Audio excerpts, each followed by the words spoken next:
जय माता दी। बड़ों को मेरा चरण स्पर्श और सभी छोटों को मेरा प्यार। मैं ज्योतिष आचार्य प्रियंका भारद्वाज स्वागत करती हूँ आप सभी का अपने इस यूट्यूब चैनल पर और आशा करती हूँ कि आप सभी लोग स्वस्थ होंगे और मस्त होंगे। मैं एक जन्म कुंडली विशेषज्ञ हूँ, जन्म कुंडली देखती हूँ। जन्म कुंडली देखकर आपके ग्रहों की स्थिति कैसी है वो आप सभी को बताती हूँ। जीवन में अगर आप किसी भी प्रकार की समस्या से गुजर रहे हैं, चाहे वो पर्सनल लाइफ हो या प्रोफेशनल लाइफ हो, तो आप मुझसे अपना जन्म कुंडली विश्लेषण कराकर मेरे द्वारा बताए हुए अपने उपायों को कर अपनी लाइफ को बढ़िया कर सकते हैं। हमारे हिंदू धर्म में पूर्णिमा का विशेष महत्व होता है। हिंदू धर्म में कैलेंडर और हिंदू पंचांग की तिथि में चंद्रमा के अनुसार ही बदलते हैं। तो पूर्णिमा क्या होती है? ये वो रात है जब चंद्रमा पूर्ण रूप से दिखाई देता है। पूर्णिमा की रात हर 30 दिन बाद आती है और ये ऐसा भी कहा जाता है कि पूर्णिमा एक महीने में एक बार आती है। पूर्णिमा की तिथि महीने में एक बार ही आती है, हम ऐसा भी कह सकते हैं। तो ऐसे में चंद्रमा के घटते और बढ़ते हुए दिनों को दो प्रकार के पक्षों में बांट दिया गया है, शुक्ल पक्ष और कृष्ण पक्ष। तो ज्योतिष शास्त्र के अनुसार पूर्णिमा के दिन चंद्र संबंधित उपाय करने से कुंडली में अगर चंद्र दोष है तो उससे भी आपको छुटकारा मिल सकता है। चंद्र दोष बहुत ज्यादा अगर परेशान कर रहा है तो भी आप देखेंगे कि आपको कहीं ना कहीं उससे परेशानियों से मुक्ति मिलने लगती है। इसके साथ ही आपके घर में सुख समृद्धि और खुशहाली की प्राप्ति भी आपको जरूर होने लगती है। तो सावन महीने की पूर्णिमा यानी कि 1 अगस्त 2023 को सुबह 3:50 से शुरू हो जाएगी और 2 अगस्त 2023 को सुबह 12 बजे तक रहने वाली है, मतलब दिन के 12 बजे तक रहने वाली है। तो ऐसे में जो लोग पूर्णिमा का व्रत करते हैं वो 1 तारीख को पूर्णिमा का व्रत रखेंगे और हम सब भी पूर्णिमा से जुड़े जितने भी उपाय करेंगे वो 1 तारीख को ही करेंगे, क्योंकि धन के लिए उपाय करें बहुत जरूरी है। वो भी पूर्णमासी पर उपाय ना करें ऐसा कैसे हो सकता है, जब चंद्रमा अपनी पूरी तरह से हमारे ऊपर चंद्रमा अपनी रोशनी दे रहा है। हम चंद्रमा को, चंद्रदेव को पूर्णता देख सकते हैं। तो ऐसे में हम क्यों खास उपाय नहीं करेंगे।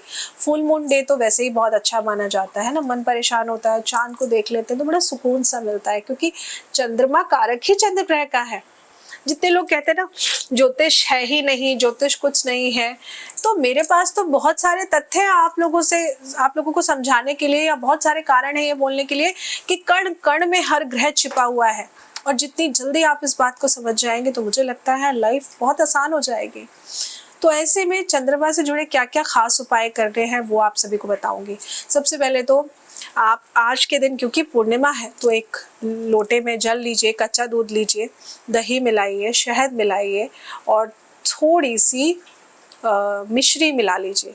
ये मिलाकर आप भोले बाबा को जल जरूर चढ़ाइए। पूर्णमासी है ना, तो सुबह चंद्रमा पे जल कैसे चढ़ा सकते हो? जब भोले बाबा पे चढ़ाओगे तो सुबह चंद्रदेव को चढ़ गया है ना। तो ये जरूर करिए। 5 चीजें जरूर मिलाइए, गंगा जल, कच्चा दूध, दही, शहद और थोड़ी सी मिश्री। ये मिलाकर आप भोले बाबा पर जल चढ़ाइए और घी का दीपक जलाइए। घी का दीपक जब आप जलाएंगे तो इस दीपक में भी आपने थोड़ी सी मिश्री डाल के दीपक जलाना है। तो मिश्री डालकर आप दीपक जलाइए भोले बाबा के समक्ष और आप ओम नमः शिवाय का जाप कर लीजिए। सावन का महीना है लेकिन पूर्णमासी पे खास क्या करना है वही बता रही हूँ। तो बस छोटा सा एक सुबह का प्रोसेस तो इतना सा रहेगा कि ये आपने करना है। साथ ही में पीपल के वृक्ष पर भी यही जो आपने बनाया ना पंचामृत, यही आपने जरूर चढ़ाना है। और जब भोले बाबा पे आप ये चढ़ा देंगे उसी में से थोड़ा सा बचा लीजिए, पीपल के वृक्ष पे भी चढ़ाइए और साथ ही में जल भी जरूर चढ़ाइए। ऐसा नहीं होना चाहिए कि पंचामृत चढ़ा दिए और आपकी ड्यूटी पूरी हो गई। नहीं, कोई आपको खाना दे दे, पानी नहीं दे तो आपको कैसा लगेगा? बुरा लगेगा ना। तो जब आप पंचामृत चढ़ा देंगे उसके बाद जल भी चढ़ाइए आप भोले बाबा पर भी और साथ ही में पीपल के वृक्ष पर भी। अब इसके बाद खास उपाय क्या है? खास उपायों के लिए आपने बहुत छोटी सी चीज लेनी है। धन के लिए उपाय बता रही हूँ, ध्यान से सुनिएगा, बहुत गजब का उपाय है।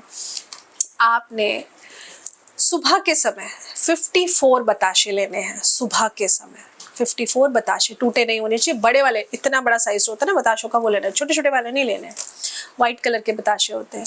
तो आपने 54 बताशे सुबह के लिए लेने हैं और शाम के लिए लेने हैं 55 बताशे, ये अलग अलग करके रख लीजिएगा, ठीक है। 54 बताशे आपने सुबह लेकर ओम नमः शिवाय बोलते हुए भोले बाबा पे चढ़ा देने हैं। और शाम को भी सेम इसी प्रकार से आपने पूजा करनी है, पंचामृत नहीं चढ़ाना है, सिर्फ दीपक जलाना है। और दीपक जलाने के बाद में 55 बताशे लेने हैं।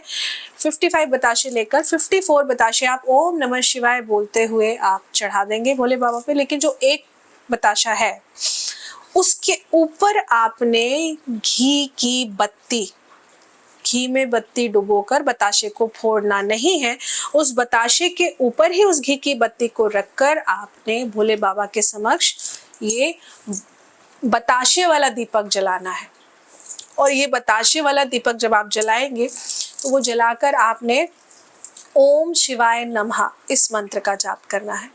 चाहे आप इस मंत्र का जाप 21 बार करिए, चाहे आप 54 टाइम्स करिए, अपने श्रद्धा अनुसार करिए, लेकिन आपने ये बताशों वाला खास उपाय जरूर करना है। अब इसको करने से क्या होगा, इसको करने से धन से संबंधित जो भी परेशानियां आपको आ रही हैं वो आप देखेंगे कि आज इस उपाय को एक बार करने के लिए इस पूर्णमासी पे ये उपाय करके देखिए, और जब अगली पूर्णमासी आएगी तब तक आपकी सेहत में बहुत अच्छा सुधार आ जाएगा। आपकी जो आर्थिक स्थिति खराब है, अगर सेहत भी खराब है वो भी सुधरेगी, साथ में आपकी जो आर्थिक तंगी बनी हुई है ना, आप देखेंगे वो भी बहुत अच्छे ढंग से सुधर जाएगी। तो बहुत छोटा सा और खास उपाय है, बहुत ही सिंपल उपाय है, मतलब ऐसा नहीं है कि आप नहीं कर सकते हैं, बहुत सिंपल उपाय है।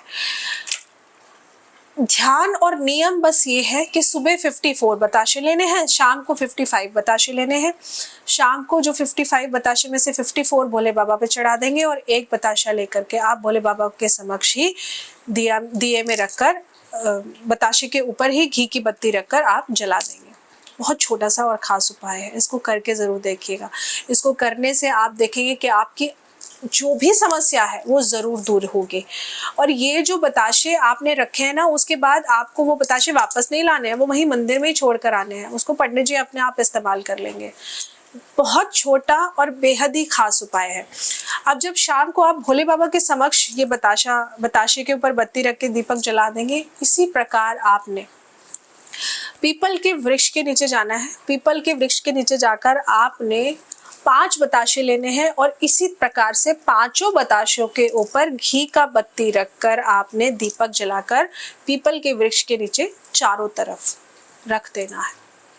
बहुत ही कारगर और अचूक उपाय है। बस ध्यान रखिएगा कि जब आप ये उपाय करें तो किसी से बात मत करिएगा, क्योंकि कई बार होता है ना, कोई साथ में खड़ा होता है, वो बात कर रहा होता है, हम दीपक जला रहे होते हैं, तो ऐसा मत करिएगा। बस जब आप उपाय करें ना, तो उपाय करते समय आपको बात नहीं करनी है, इस बात का ध्यान रखना है।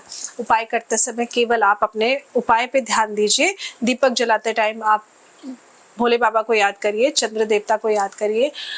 ऐसा करने से, मैंने कहा ना, इस पूर्णमासी पे करेंगे और अगली पूर्णमासी तक आप खुद देखेंगे आपके जीवन में कितना बड़ा सुधार आपको मिलेगा। काम में परेशानी आ रही है, करके देखिए उपाय। धन संबंधित दिक्कत आ रही है, एक बार करके देख लीजिए। और सेहत पे खराबी है तो सेहत के लिए तो आज उपाय करिए। पूर्णमासी के बाद जो अमावस आएगी ना 15 दिन बाद, तभी तक आपको लाभ डेफिनेटली देखने को मिल जाएगा। तो ये छोटी सी जानकारी मैं आप सभी के लिए लेकर आई थी कि इस बार पूर्णमासी पर क्या खास उपाय आप कर सकते हैं, जिसको करने से आपको लाभ मिलने से कोई नहीं रोक सकता है।